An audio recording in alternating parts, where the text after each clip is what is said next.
this is such a classic innovator's dilemma, which is you can clearly see the direction you have to go to take the business to the next level, but you recognize that by taking it to the next level, you risk losing your existing model. So have I seen this before? God, a million times.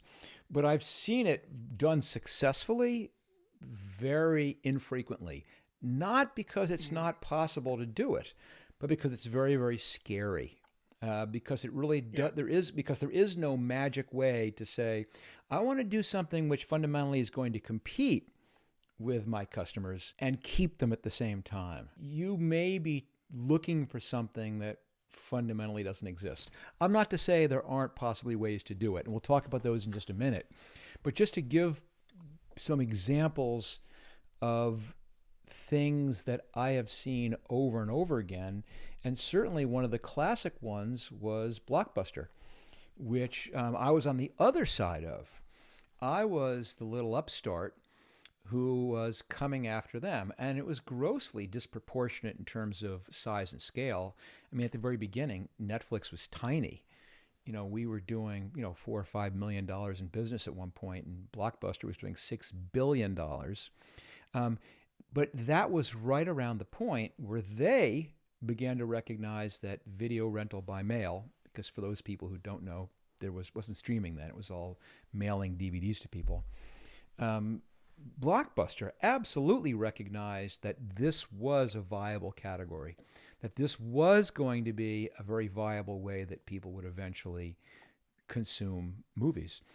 And more fundamentally, this was a better entree to the streaming world than converting people from going to the store to streaming. They would say to themselves, we really should launch an online division, which rents DVDs by mail, which means that we now are going to be renting directly in basically every single zip code in the United States.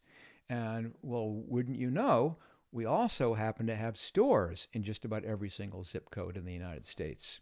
And even worse, a lot of those stores aren't owned by us. They're owned by franchisees. And at the very hint that Blockbuster might start going direct, and by definition, taking business out of the pocket of someone in their division, in that geography, those people would raise bloody hell. And they'd say, you can't do that. You are, quote unquote, you're competing with us. And this happened over and over again. It wasn't just a question also of the pushback they would get from the stores and the pushback they get from the franchisees. They would always say to themselves, it's a tiny piece of the business. Why would we allocate resources? Why would we take our very best people off of this part of the business which makes $6 billion a year and allocate our best people to something which in a good year is going to be 10 or 15 million. So they never did anything. They didn't have the courage to actually realize this is the future. And if we don't do it, then we're going to let someone else get stronger and stronger and stronger, which of course is what Netflix did. But that doesn't mean you shouldn't do it. This is the fundamental moment of truth for an entrepreneur, is where you get to this point and you can clearly see what it requires to take the business to the next level. And it's going to require this element of risk. You're going to have to, I was going to use the word crossing the chasm, but in marketing terms, that means something else. But you're going to have to march through this valley of death to get to the other side.